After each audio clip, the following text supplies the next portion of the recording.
Hey, what's up, leaders? I'm Jay Seidler. I'm one of the pastors on staff with Dayton XA. And the next session we're going to be going through is follow-up. So turn with me in your playbooks right now to the follow-up section. I wanted to preface this part. Follow-up may be more challenging than it has in the past just because of some of the circumstances we're facing, but it's going to be really no different in the hearts of the freshmen that we're reaching. It's going to be no different in our hearts. The same emotions and some of the same obstacles that we have personally with follow-up and some of the same challenges we face that we overcome will be much the same. In the same way that we hate rejection no matter what season it is, follow-up has the same elements that make beginning the discipleship process challenging. So I want to preface this that this is no different than the things that you're going to be feeling and working through next year as a leader, no different than some of the things that you worked through and were feeling last year as a leader. It's the same things, it's the same people, it's the same principles. There's nothing new under the sun. The principles that we have always done as far as follow-up and that you always will do as far as follow-up and pursuing people is the same. So I want to preface that there's no reason to have any fear. There's no reason to hesitate on what God has called you to do as we find students and we fight for them in follow-up. So this first part here, pre-core group meeting. So what we mean is, here are the things that are going to be happening pre-first core group Bible study hangout. At University of Dayton, we call it Party Week, where it's the very first time you're going to gather your people at the same time, at the same place, and intentionally hang out, as opposed to organically go grab them and have fun. So pre-first core group meeting, there are 3 steps to building a family out of complete strangers. Number 1 is work. Number 2 is more work. And number 3, as you could probably guess, is a little more work. What will seem miraculous and organic to everyone else will take a lot of work for you. This happens in everything in our life. Like, take your degree, for example, and what you're doing in school. Maybe last semester you got a killer GPA and you're talking to your family and they just don't understand the amount of work that you put in to get that GPA or to get that grade in that class. Or maybe you squeak through a class and your family's like, what the heck happened? And you're thinking you have no idea what that professor's like and the amount of work it took just to get through that class. What seems organic and miraculous to everyone else took a lot of work for you in that class. And the same is this. People don't just come to the Lord all by themselves. They don't just join our group all of a sudden. Even some of you, it seemed miraculous or organic that you even got connected with us. Wow, this person was there when I was moving my furniture in my dorm. What are the odds? It's such a coincidence. No, it's not. They were there on purpose. Or, yeah, I met this core group leader when I was walking down my hall in my dorm. I was going down to the dining hall to get lunch, and they happened to be sitting there. No, they were there waiting for students to meet. And they purposely put themselves in your way and fought for you. So what seemed, like we said, what seems miraculous and organic to everyone else is really a lot of work and intentionality for us. We have 3 stages of fall push, and we added this first stage this year because we instituted the core member draft. So step 1 is pre-move-in. So what are we doing right now before students move in? We're doing a core group draft. We're connecting with contacts from last year. We're leveraging relationships. Maybe there's people from your high school going to be attending your campus that you know, or maybe from your home church, or maybe it's a family member or a sibling. we are leveraging relationships that we already know and that we've already formed. Let's start there and see what the Lord might do this year that maybe he hasn't done last year, or maybe new students that we can get a leg up on because we already have a relationship. Step 2, pre-meeting. Names at Fall Push events. These are organic hangouts and games. These are official campus events that the campus might be putting on, maybe in smaller groups that your residents association might be putting on. Maybe student activities, or if you're at UD, CSI might be putting on. And then we have stage 3, which is post-meeting. So this is after party week, and these would be things that you would names that you would receive at Connection, maybe the first Connection service.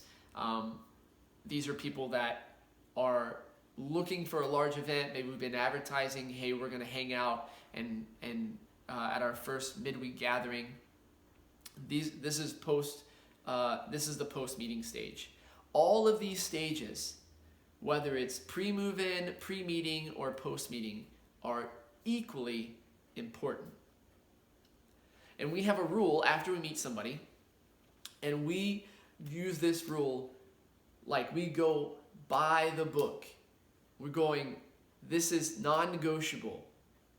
We have the 48-hour rule. After first meeting someone, we must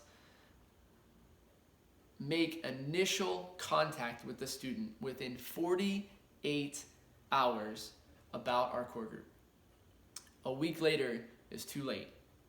They've already met 100 other people. They've already talked to 6 other clubs that they're highly interested in joining. More than 48 hours is usually the time when they've actually forgotten who you are because they've met so many people. So let's stick to that 48-hour rule. The definition of personal contact is face-to-face.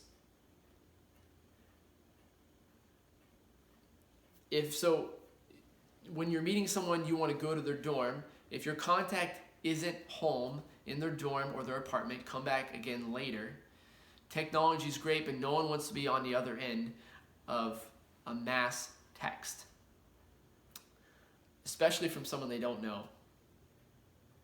Saying, well, I sent a text and they just didn't answer doesn't work here. We are loving God's kids into the kingdom. How would you want someone to pursue your sibling on campus, your brother or your sister on another campus? Hopefully not with mass texts. That seems like very flippant and not intentional.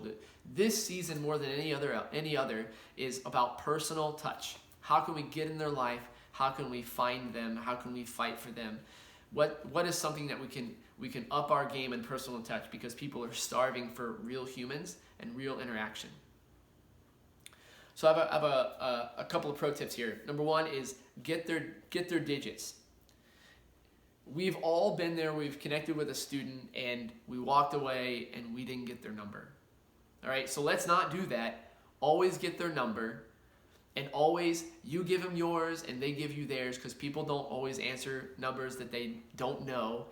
And so if for some reason you only have theirs and they don't have yours, they probably won't answer. So make sure you put your number and theirs with your name, and get their number and put their name. And then the second one is personal touch is key.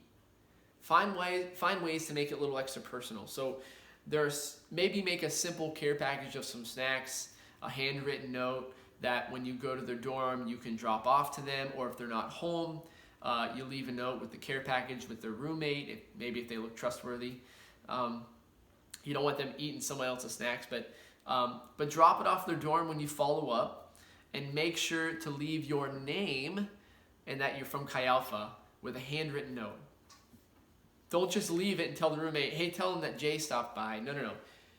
Do it yourself. The roommate's gonna forget, or he'll, he won't do it, just anything, or she won't do it. Make sure that you do it yourself. A handwritten note. Okay, so actually following up, blank 11 here. Pray expectantly that God will lead you to faithful guys and girls that he would desire you to pour your life into. Your recruitment starts now in prayer. Make the people you meet during follow-up divine appointments. I know that we would love to think about miraculous things just happening, but this is a season full of potential. Campus is primed, people's hearts are primed. We've been praying all summer. We've been praying we're praying right now and preparing right now and launch. Make the people you meet divine appointments. Let's not wait for the feeling, but let's just do it. We will look back later and think that was God, even though in the moment you're like, this is really awkward. But you'll look back and you're like, that was God. I needed to meet them right then. Let's make them divine appointments. Blank 13. Make contact with as many new people as possible. Most core group leaders find that those who say that they're interested in a core group, only about 25% actually get involved. If you want to work with 5 students, you need positive responses from about 20. So think about that. 20. You'll need a positive response from 20. Well, how many people will give you a positive response? Probably about the same amount of number of people. So, probably about 25%. So that means you might meet 75, 80 people in order to get 20 positive responses. And then out of those, the creme de la creme will rise to the top and you'll have your 5. Feel free to follow up with people in your classes. Feel free to follow up people that are already in your circle, in your sphere of influence. Maybe you're living with roommates that are not a part of Chi Alpha. Maybe you have neighbors that are not a part of Chi Alpha. But let's leverage all areas of our influence because the Lord has put them in our life for a reason. That random lab partner, maybe they're not actually a random lab partner. Maybe the Lord put them there. So let's take a couple of minutes and about 30 seconds, and let's name some creative and COVID-sensitive ways to connect with new students right now. Ready? Go.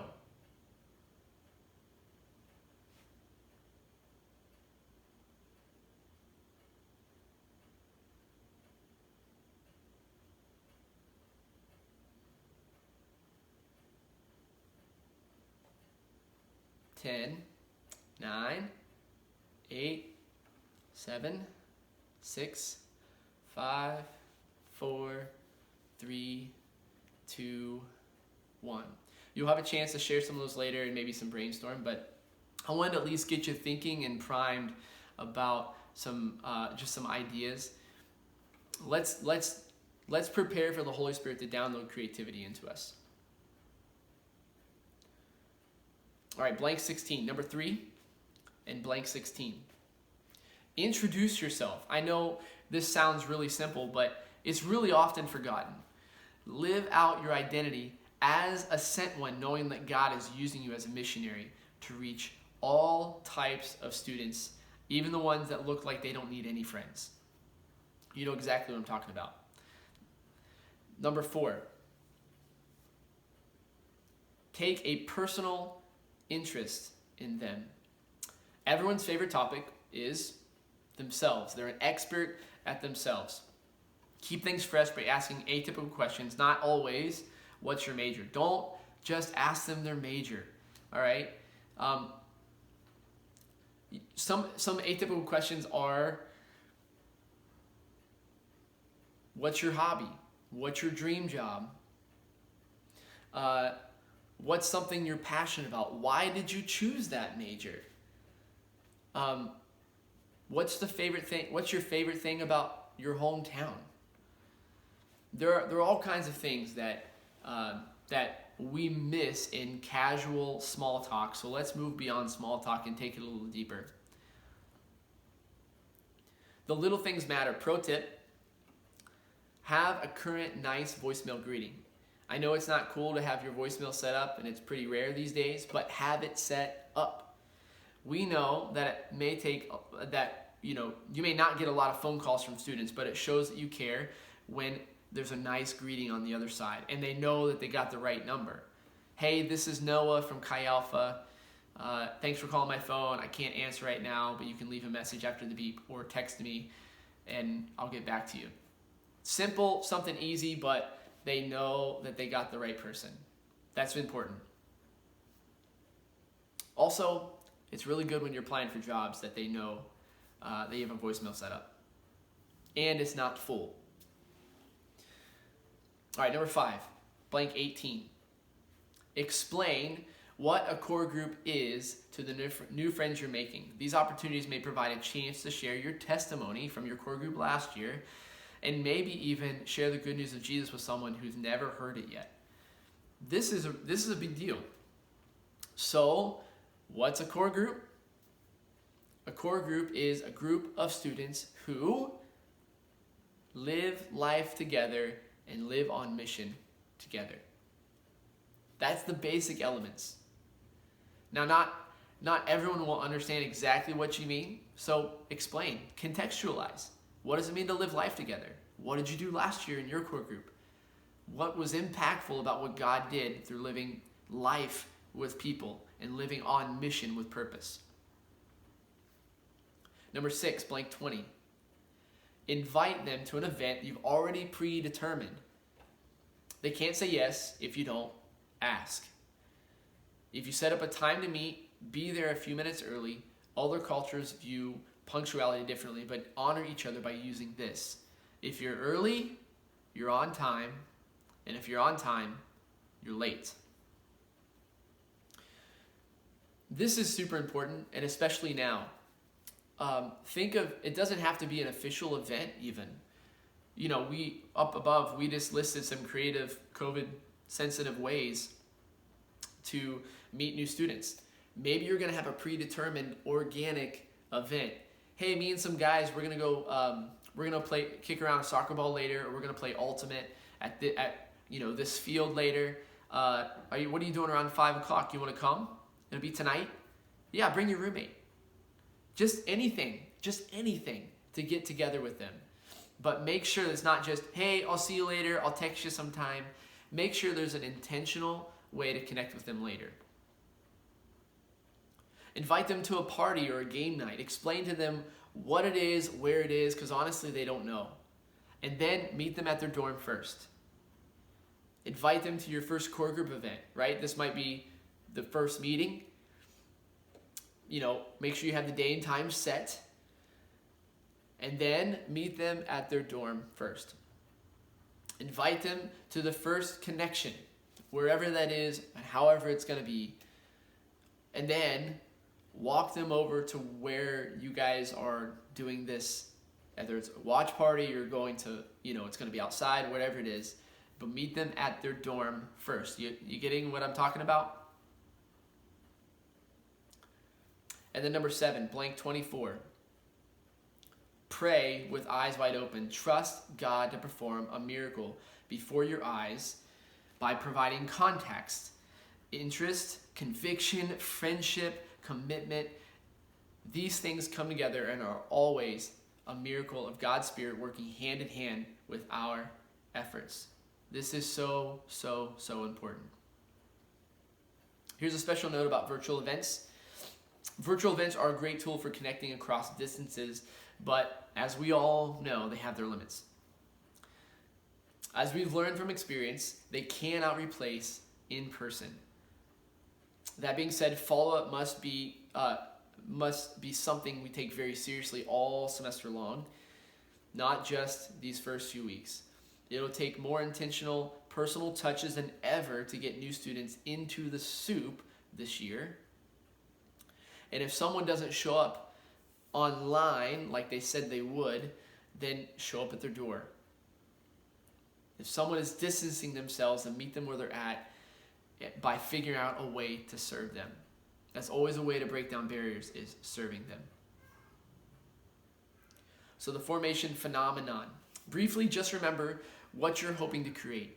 A context where several students who have demonstrated a desire to be fruitful to the Lord will gather together weekly for mutual love, training, and encouragement. They probably will not know each other, but they need to make strong commitments to each other if true spiritual growth is to occur. Frankly, that this would ever develop is a real miracle. And that is exactly what you're trusting the Lord Jesus to do. Use you to create a miracle. Well, how does this miracle come into being? Divine responsibility plus divine sovereignty plus human responsibility. Pray like it depends on God, and plan like it depends on you. Prayer is probably the number one ball that's dropped. We're often okay with working hard, but we easily neglect prayer, especially in the busy season that fall pushes. Do not neglect prayer. 27, pray specifically. James 5:16 says, the prayer of a righteous man is powerful and effective. Pray for names received first weekend and after connection. Pray also for those that you've met along the way. Begin praying with your resource group and be sure that prayer is a major part of your planning meetings. Don't just jump right into business, but plan and pray at the same time. Number 28, plan ahead for the first 5 core group Bible studies. 5. 1, 2, 3, 4, 5. This way you have more time to devote to getting to know your new friends. For more about planning these first few core groups, see the stages of a core group section. We have those laid out for you. Let there be small partying. We added that just for you guys this year. Small partying. See yourself as the host and the life of every party, of every gathering, of every hangout. You are the host and the life of the party. It may not be natural to you now, but it will be sometime. Trying to balance old friends and new friends as well as keeping an eye out for new people can be challenging. So let's be intentional with that. Make sure there are plenty of prepackaged snacks. Those are really easy. Amazon has a lot of prepackaged snacks for cheap. Meijer, Kroger, Walmart, you can find prepackaged snacks. Those are great. But have those around, and that'll lighten the mood. Food is always a great buffer for awkwardness. In the first 10 minutes of an event, a person decides whether or not they will ever come back. Triangulate. Number 33. Triangulate. When you see someone alone at a party, approach them to figure out who they are, where they're from, and what they enjoy doing. Remember, atypical questions. Then try to introduce them to someone else who has something in common with them. Never abandon someone to be alone. Again, what if that was your brother or sister at the party? Don't abandon to be alone. If they like soccer, then introduce them to someone that likes soccer. If they like dance, then introduce someone that knows something about dance or video games or maybe a certain sports team. But let's look and dig for specific pieces of information to help triangulate them and connect them to relationships. Okay, so those are all the blanks, but I have some challenging questions for you to discuss now that we've gone through the blanks. Some of these are the activities that you noticed I probably skipped over in the playbook, but here's the questions. 1, how will you engage students creatively where they're at? So these are some of the creative, COVID-sensitive ideas that I had you brainstorm for 30 seconds. But that goes beyond that, just those activities. Number 2, what are some common obstacles you anticipate encountering during follow-up? And what can you do to bring students with you through that? So a couple of things that I want you to do, these are the things that we kind of moved over, is 1, I want you to do the paper exercise. 2, I want you to do some follow-up scenarios. So you'll have to pair up for the follow-up scenarios. You don't have to do them all, but I do want you to do at least 3 of them in your groups. But challenge, try to do all 6. and then practice triangulating and the follow-up script.